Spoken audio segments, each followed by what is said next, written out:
दोस्तों नमस्कार। मैं प्रशांत कौशिक संवाद इंडिया के मंच पर आप सभी का हार्दिक स्वागत करता हूं, हार्दिक अभिनंदन करता हूं। आप सभी जानते हैं कि 1 फरवरी 2025 को हमारी वित्त मंत्री जो है निर्मला सीतारमण जी बजट पेश करेंगे संसद के अंदर।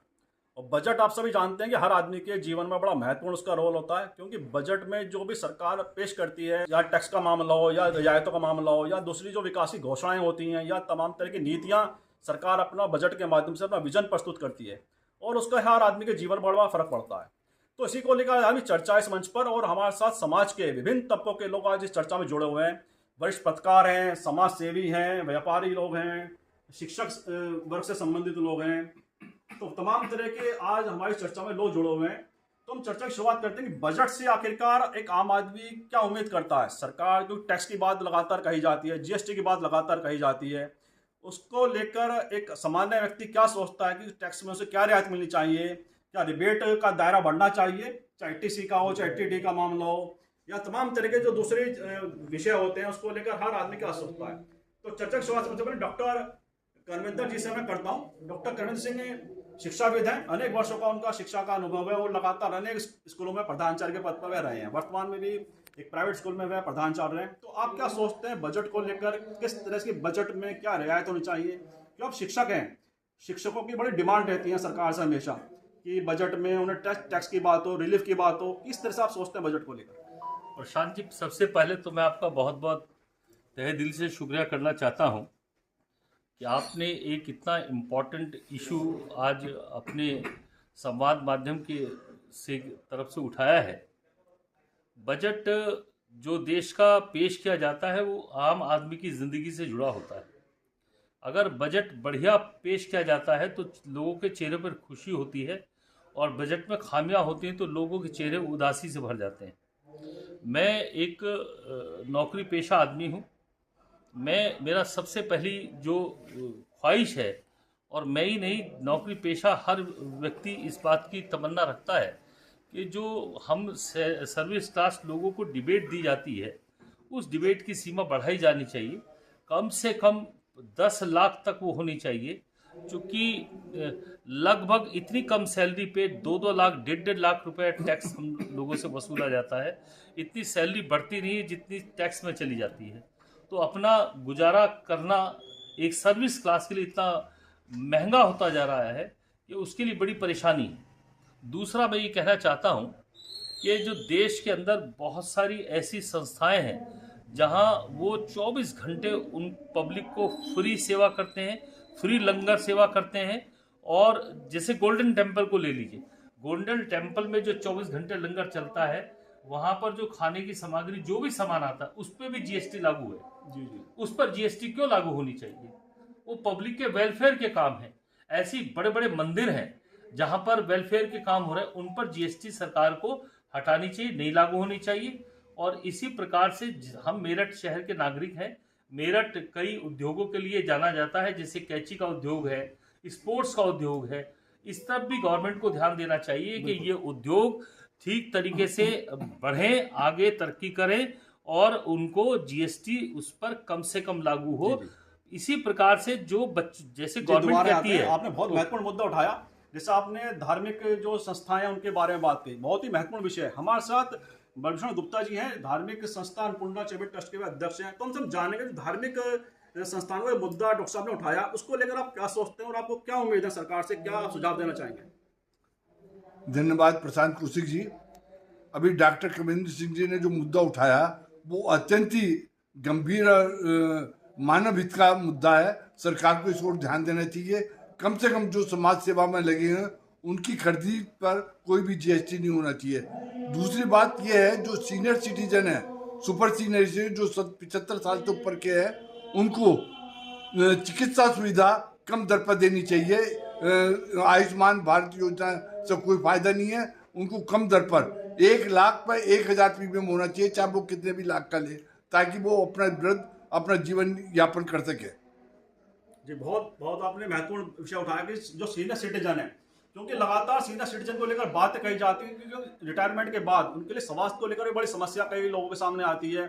और आप जानते हैं कि इलाज कितना महंगा हो चुका है किसी भी बीमारी का। जब सीनियर सिटीजन जो डिमांड है, हम हर्षवर्धन बिट्टन जी के पास आते हैं, बहुत ही सामाजिक कार्यकर्ता भी हैं और अनेक संस्थाओं के ट्रस्टी भी हैं। आप क्या सोचते हैं सीनियर सिटीजन के लिए, क्या आप सरकार से उम्मीद करते हैं कि बजट में ऐसी कौन सी रियायतें आपको मिलें जिससे सीनियर सिटीजन का टैक्स में रिलीफ है, रिटायरमेंट के बाद तमाम तरह की परेशानी उनके साथ आती है, किस तरह के आप सोचते हैं? प्रशांत जी, मैं ये बताना चाहता हूँ कि हमें सरकार से बहुत उम्मीद रखते हैं, मगर हमारी जो वित्त मंत्री हैं उनसे हमारा निवेदन ये है कि जैसे कि डॉक्टर साहब ने बताया 10 लाख कम से कम 10 लाख कम से कम इनकम टैक्स फ्री होना चाहिए हर एक। और जो जो पेंशन होल्डर भी इनकम टैक्स में लग रखे हैं, ये बहुत ही गलत बात है। जो वृद्ध आदमियों को पेंशन मिलती है उस पर इनकम टैक्स नहीं होना चाहिए। दूसरी बात, जितनी आवश्यक वस्तुएं हैं जो जीवन के लिए बहुत ही आवश्यक हैं, जो खाने पीने की सारी चीज़, इन्होंने आपने जितनी भी चीज़ों पर टैक्स लगा रखा है वो तुरंत GST हटना चाहिए। आम आदमी इससे बहुत ज़्यादा प्रभावित है और ये नहीं होना चाहिए। और हमारे जो गेम्स हैं हॉकी और फुटबॉल को भी प्रोत्साहन देना चाहिए, उसके लिए पूरा बजट होना चाहिए। सारा पैसा क्रिकेट के लिए नहीं होना चाहिए। बहुत महत्वपूर्ण बात है कि जो स्पोर्ट्स की बात है केवल खेल के प्रति पूरा केंद्रीकरण ना हो, तमाम तरह के खेल हैं जिनका अभी जो लाइमलाइट में नहीं और आए। एक बात मैं और कहना चाहता हूँ, हमारे जो स्कूल हैं, शिक्षा मिलती है जहाँ पे, उनको सरकार की तरफ से कोई प्रोत्साहन नहीं मिलता, सिवाय इस बात के कि वो टीचर्स को सैलरी दें। उसके अलावा स्कूल में बहुत आवश्यकताएं होती है जिसके लिए पैसा चाहिए, उसके लिए सरकार को पैसा उपलब्ध कराना चाहिए। बहुत ही महत्वपूर्ण बात कही आपने। जो शिक्षण संस्थाएं हैं उनके लिए बहुत आवश्यक है कि तमाम तरह के राहत उनके लिए मिले, शिक्षा का बजट बढ़े, क्योंकि शिक्षा का बजट बढ़ेगा तो तमाम तरह की जो प्रतिभाएं हमारे देश के अंदर जो आगे बढ़ रही हैं उनको और ज़्यादा सुविधाएं मिलेंगी, उनको ज़्यादा एक्सपोजर मिलेगा।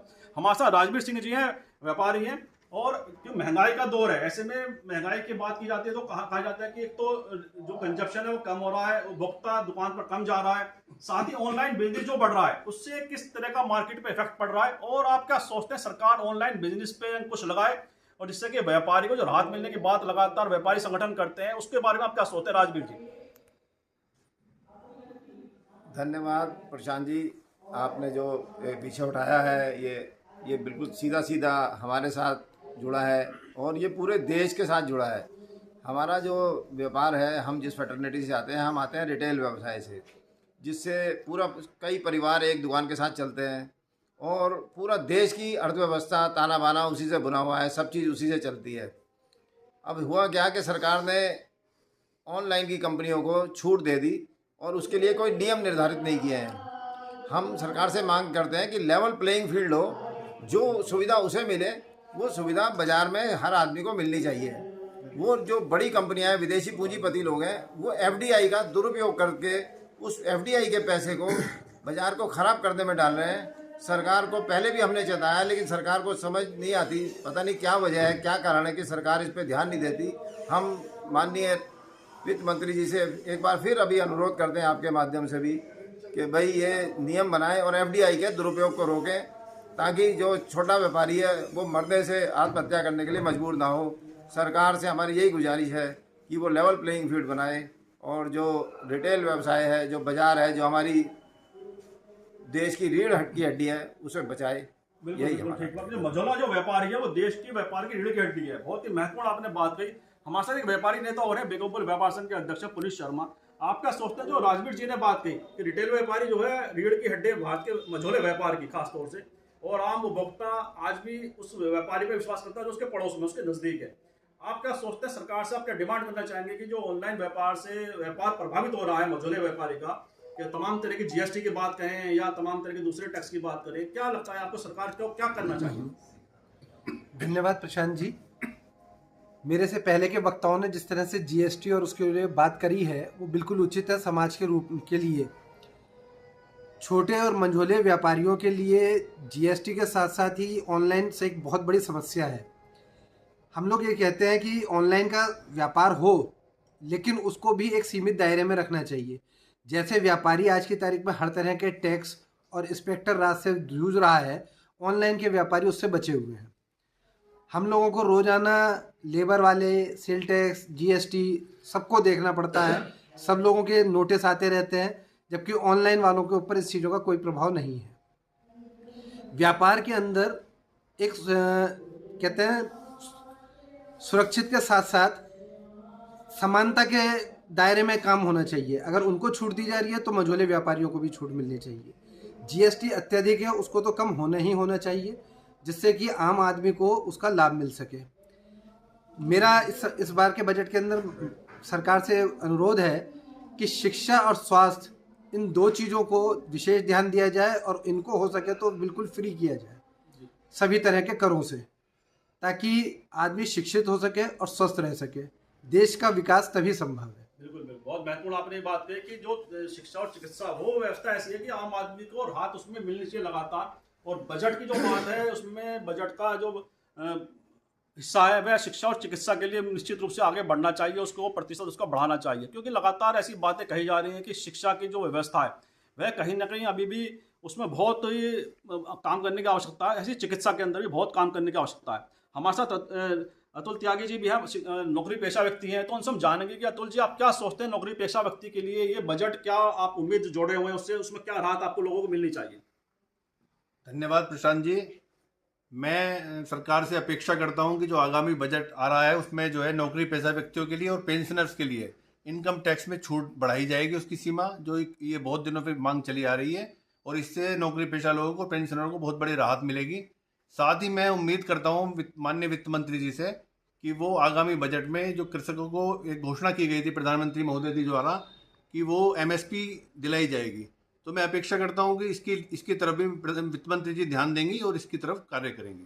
धन्यवाद। एमएसपी वास्तव में बहुत बड़ा मुद्दा है देश के किसान के लिए, कृषि के लिए। और हमारे साथ दो वरिष्ठ पत्रकार भी आज इस चर्चा में हमारे साथ शामिल हैं, उनसे भी, क्योंकि बजट उन्होंने बहुत सारे बजट का उन्होंने खुद देखा है कि किस तरह सरकार बजट के ऊपर कितना निर्भर रहती है और किस तरह से बजट में जो घोषणाएं होती हैं उससे आम आदमी के जीवन में किस तरह प्रभाव पड़ता है। हमारे जगमोहन शकाल हैं, उनसे हम जानेंगे। जगमोहन जी, आपने क्योंकि बहुत सारे बजट देखे, जब बजट के बाद जो प्रतिक्रिया आती है, ऐसा बार बार होता है कि राजनीतिक दृष्टिकोण में सामने आता है कि जो सत्ता पक्ष है वो तो तारीफ करता है, विपक्ष हमेशा बुराई करता है, लेकिन जो बजट के जो असली जो कारण है कि आम आदमी के जीवन पर किस तरह से वह फर्क डालती है, उसके बारे में आप क्या सोचते हैं?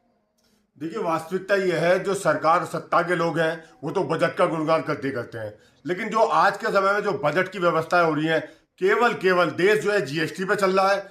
आप देखिए, खाने के बिस्कुट पर 18% का टैक्स है। स्वास्थ्य पे आप देखिए, स्वास्थ्य की दवाओं पे नियंत्रण नहीं है, अनावश्यक टैक्स है। जहां शिक्षा के लिए किताब और बुक जो होती थी जिन पर टैक्स फ्री हुआ करता था, उन पर कितना मोटा टैक्स लगा दिया गया है। वहीं स्पोर्ट्स की जो चीजें, जो वस्तुएं होती थी, जो बच्चे जो खेलते थे, जो बड़े बड़े मेडल लेके आते थे, उन पे बड़े टैक्स लगा दिए। 28% स्पोर्ट्स पे टैक्स लगा दिया गया, जहां शून्य हुआ करता था। आज जो देश चलाया जा रहा है सिर्फ जीएसटी के नाम पे चलाया जा रहा है। अगर खाने का बिस्कुट अगर लेने जाओगे तो उस पर 18% टैक्स है। आप देखिए किस तरीके से आपकी इनकम, अगर व्यापार कारोबार कर रहे हैं तो आप 2% 3% मात्र कमा रहे हो, लेकिन गवर्नमेंट क्या है, उस पर 28% टैक्स लगाकर, किस तरह का टैक्स है, कोई स्लैब नहीं बना रखा गवर्नमेंट ने।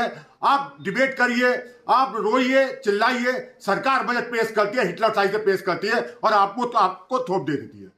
बहुत ही आपने ऐसी बात कही है जो वास्तव में एक आम आदमी को सीधा इफेक्ट करती है। मतलब रवि कुमार बिश्नोई जी बहुत सीनियर जर्नलिस्ट, अनेक वर्षों का उनका पत्रकारिता का अनुभव है और लगातार, क्योंकि लोगों के बीच भी वह रहते हैं, इसलिए कहा जाता है रवि जी को जन सरोकार के वह पत्रकार हैं। ऐसे में आपको क्या लगता है कि जो आम बजट है, जो आज जगमोहन जी ने कहा कि जो टैक्स की मार है, चाहे वो विभिन्न तरह के जीएसटी की बात करें या नौकरी पेशा, जैसे डॉक्टर साहब ने कहा कि जो टैक्स में रिलीफ मिलनी चाहिए, तो क्या लगता है आपको सरकार को ऐसे कौन से ऐसे कदम उठाने चाहिए जो आम आदमी को राहत दे? और जो महंगाई का ग्राफ लगातार बढ़ता जाता है, उस महंगाई में उसकी राहत में, महंगाई से भी राहत मिले। प्रशांत जी, वैसे तो डॉक्टर साहब वगैरह सब कुछ कह चुके हैं, लेकिन जो सबसे ज़रूरी आवश्यकता है, हमारी जो वर्तमान में सरकार है उसने अपने पहले कार्यकाल में 4 संभालने से पहले घोषणा करी थी कि हम सत्ता संभालते ही देश के हर व्यक्ति के अकाउंट में 15-15 हज़ार रुपये भेजेंगे, जो आज तक नहीं भेजे गए, वो सरकार भेजे, जिससे उनकी घोषणाओं का और हमारे जनप्रतिनिधियों पर विश्वास बढ़े। दूसरा, सब चीज़ों में आवश्यकता है, लेकिन सबसे बड़ी आवश्यकता देश में है असंगठित क्षेत्र का मजदूर। 40-50 साल बाद ड्राइवर है, उसकी आंखें खराब हो जाती हैं, घर पे खाने को कुछ होता नहीं है, रोटियों तक को वीरान हो जाता है। हमारी सरकार को चाहिए कि उस असंगठित क्षेत्र के मजदूर के लिए जितना भी कर सकती हो वो करे, क्योंकि उसके बिना देश आगे भविष्य में प्रगति करने वाला नहीं है। तीसरा मुद्दा मेरा है कि जो हम टैक्स बढ़ा रहे हैं,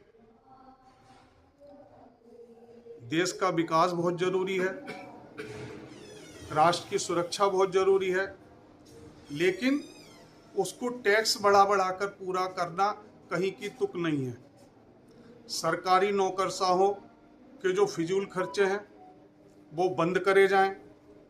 हमारे जो जनप्रतिनिधियों को तमाम जमाने की सुविधाएं दी जा रही हैं, उनकी तनख्वाहें बढ़ाई जा रही हैं, जनता परेशान है, उन पर रोक लगाई जाए।